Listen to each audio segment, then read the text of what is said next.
We're diving today into a case that, honestly, it feels like something straight out of a movie. But the horror is just profoundly real. Yeah. We're talking about Stephen Roper, a man known for, 6 decades as Senor Santa Claus, a retired high school chemistry teacher, a local charity volunteer down in Arizona, just, a pillar of the community. And that persona, that carefully built image, that's really what allowed him to operate under the radar for so long. Right. So our mission here in this deep dive is kind of pull together all these scattered clues from across decades, across states even. We're going from Minnesota in 1956 all the way to Arizona in 2023. Wow. Yeah, trying to understand how this seemingly good guy was actually one of the most prolific serial killers in recent American history. And the sources we're drawing from, they lay out this investigation led by Cochise County Sheriff Joanna Brady. It starts as a local tragedy, but spirals. It really does. And the real kicker, the irony we have to hit right away, is that Roper wasn't just some guy in town. He was Sheriff Brady's own high school chemistry teacher. Yeah. I mean, imagine that. The student investigating the master of disguise, basically. It's quite the twist. It really is. So let's start where it all unraveled, the crime that finally brought him down. Okay. Xavier Francisco Delgado, 2023. All right, let's get into the details of that discovery. Xavier, just 4 years old, a Mexican national from Naco, Sonora, found after these heavy monsoon floods, right, in the San Pedro River. That's right. And his body was inside a very specific kind of bag, a bright blue Target duffel bag. Okay, so straight away, what were the red flags for law enforcement? What did the condition of the body tell them? Well, right off the bat, the indicators just screamed experience, meticulous effort. This wasn't messy, it wasn't frenzied. Okay. Cause of death was manual strangulation. Now that takes considerable sustained force, and they confirmed it. A broken hyoid bone. That little bone in the neck. Exactly. Yep. That small horseshoe-shaped bone.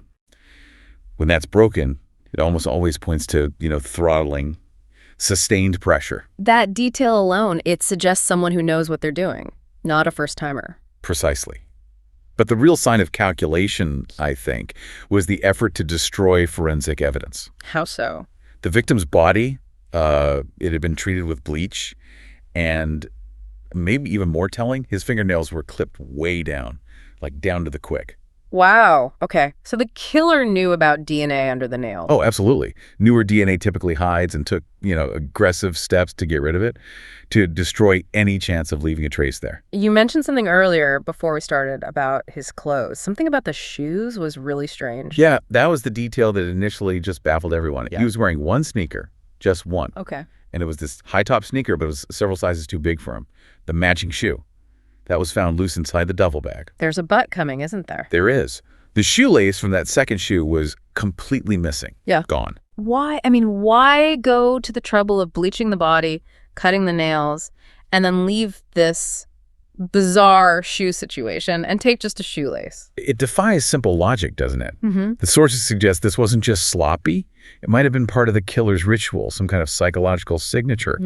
And that missing shoelace, that tiny piece of cotton, well, that turned out to be the thread that unraveled everything. Okay, so let's recap. We have a killer who seems very experienced, uses bleach, knows about DNA, leaves this weird shoe clue, takes a shoelace, and uses a specific blue Target bag.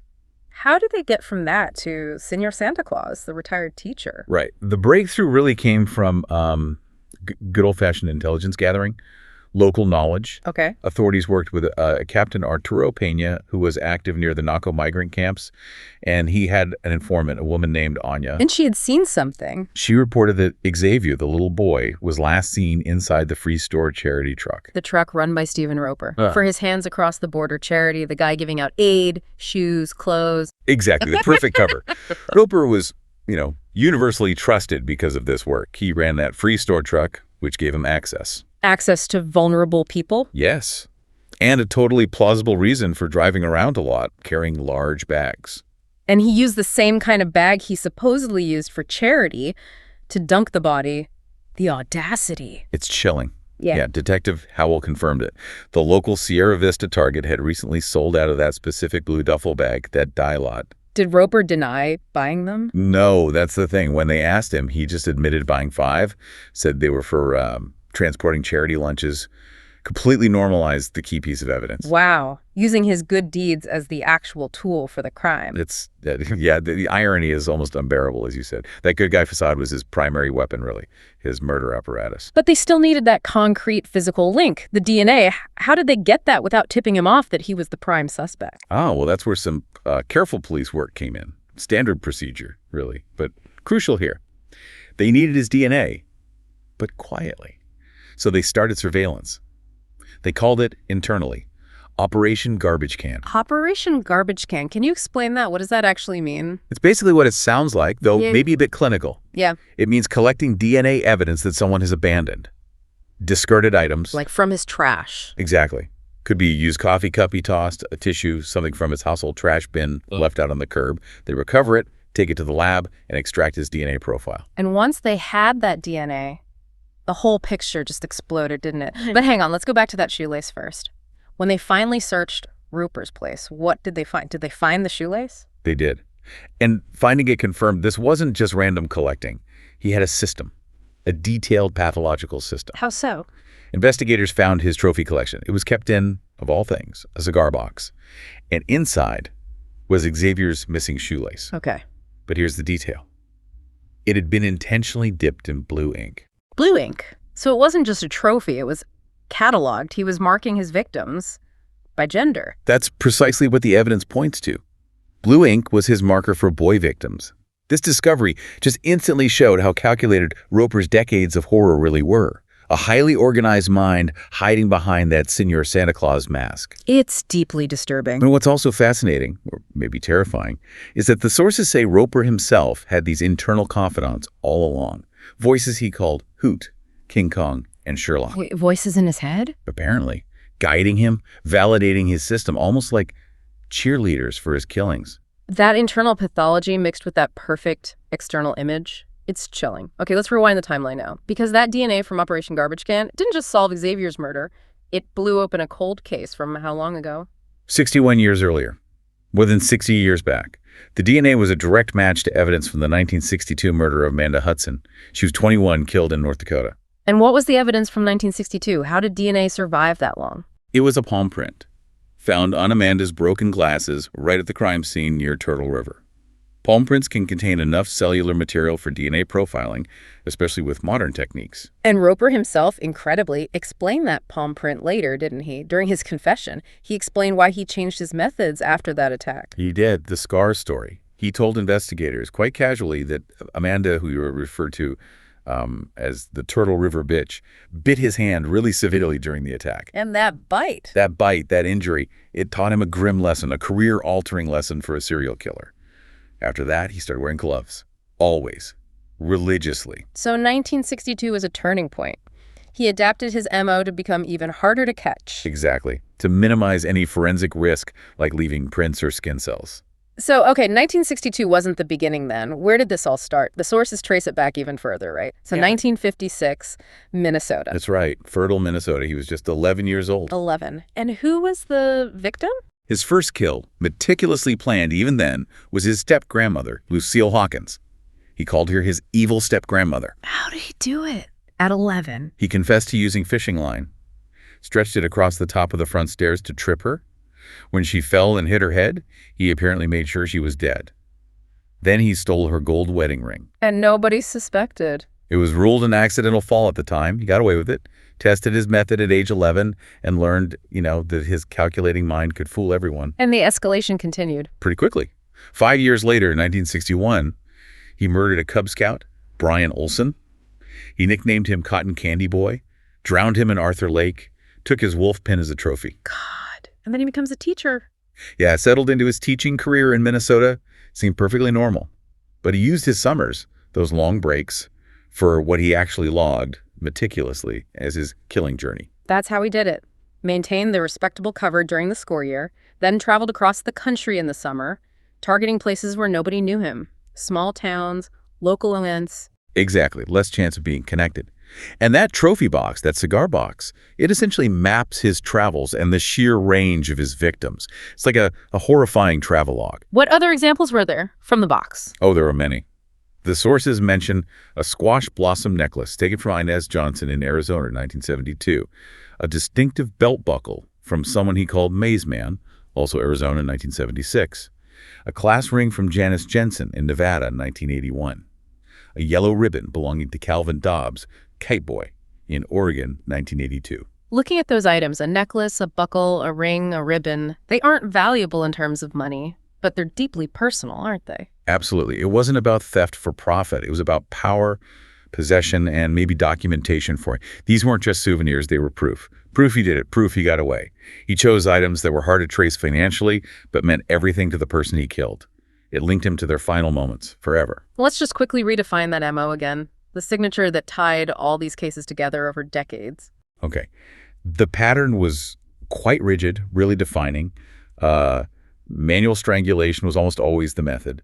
Very rarely, if ever, was there evidence of sexual assault. The bodies were always found fully clothed and, crucially, dumped in water. Why water? Well, two reasons, probably. To help wash away trace evidence and also to complicate recovery, identification, buying him time to get away. And the final piece. The missing trophy. That small personal item taken by the killer.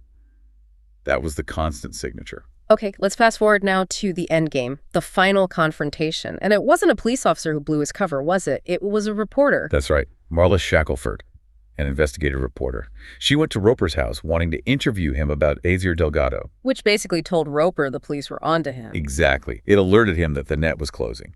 And he reacted instantly, defensively. He tried to incapacitate her with chloroform. Oh my God. Yeah, he managed to get her zip-tied, but during the struggle, he shoved her into a crawl space. She fell, hit her head, and died from her injuries. Tragically, she became his final victim. And that desperate act led straight to his capture. It did. He panicked, fled in her car, a RAV4. But Sheriff Brady, his former student, anticipated his move, knew his likely escape route, knew his personality perhaps. She set up this really dramatic trap. How did they do it? The sources describe it as this massive containment strategy. At the Bisbee traffic circle, it's pretty much the main way out of that area. They used patrol cars, even fire trucks, to block every single exit. Completely sealed it off. So he drove right into it. We did. Cornered. Boxed in. He apparently pulled out a small antique pistol, pearl-handled. An antique gun. Kind of fitting for a killer whose spree started back in the 50s. Maybe so. Poetic justice, perhaps. Yeah. Because it failed to fire. Click. Nothing. And they arrested him right there? Apprehended him on the spot. Decades of killing ended not with a bang, but with a mechanical failure. The sheer scale of his crimes finally revealed when they searched his house properly. That trophy box, what was the final count? It's genuinely staggering. The inventory from that cigar box and other evidence. 76 bagged items in total. That included 15 shoelaces, some blue for boys, others marked with red ink for girls. 4 class rings. 76 victims just from the trophies? Well, potentially more, because on an old Rand McNally map they found, there were 23 separate X's marked. And what did those mean? Roper told Sheriff Brady those represented 23 victims, mostly prostitutes, he said, for whom he couldn't get what he considered a suitable personal trophy. So if you add the trophies, the map victims, Marla Shackelford, what's the estimated total? When you put it all together, the estimate is around 100 victims, maybe more. 100 people. Killed by the guy grading chemistry papers and handing out charity donations. And his confession, when he talked about the early kills, the step-grandmother, the cotton candy boy, the sources say he was just completely casual. Utterly indifferent, like he was recounting an old story or explaining a lab procedure. No remorse. It just hammered home that the Senor Santa Claus persona was nothing more than camouflage, a mask for this deep, calculating pathology he'd carried since childhood. This whole deep dive, it's just a brutal reminder about persistence in investigations, isn't it? Connecting these tiny, seemingly random clues of blue bag, a missing shoelace, a palm print from 60 years ago to finally expose the true, horrifying scope. Yeah, and it really highlights how critical modern forensics are, like getting that DNA from his discarded trash, Operation Garbage Can. That's what finally shattered the shield he'd built up over generations. He was ultimately undone by the very things he had to keep, those trophies, that proof of his supposed success. He hid in plain sight for over half a century. The respected teacher, the humanitarian, everyone trusted him. It really makes you think, doesn't it? What's the true cost when someone can hide like that? Protected not by genius, maybe, but just by community trust, by simply being liked. That trust was his greatest shield. And it took someone who knew him, his own former student, Sheriff Brady, using that meticulous police work, digging into those tiny details, to finally pull back the curtain and reveal the monster hiding underneath. A truly sobering case.